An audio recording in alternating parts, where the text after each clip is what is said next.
در شمال و غرب پاکستان بر اثر ترکیش بمب کنار راه کمش 2 نفر کشته و 30 کسی دیگر جراحت برداشتند.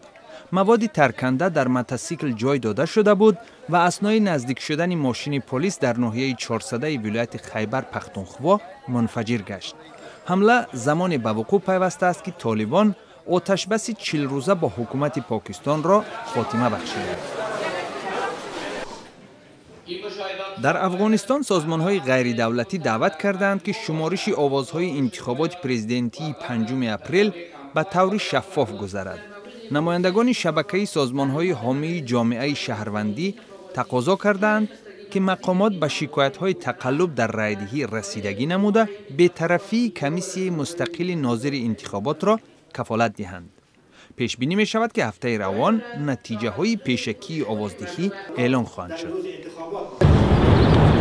در شهر سنت پتربورگ روسیه هواداران کمونیستان 144مین زادروز داهی کمونیستان ولادیمیر لنین را جشن گرفتند. جمع شدگان خوسه پناهگاه یا خود چایله لنین در عرفه انقلاب اکتبر سال 1917 را در معرض عام گذاشتند. بودوباش کوتاه مدت لنین در این چایله به تهیه لطیفه و شوخی های مختلف زمان شوروی زمینه گذاشت. در گرجستان هفته اروپایی امگذرانی آغاز یافت. این چاره‌بینی هر سال از طرف اداره اروپایی سازمان جهانی بهداشت تشکیل شده. هدف از آن آگاه نمودن مردم از اهمیت امگذرانی است.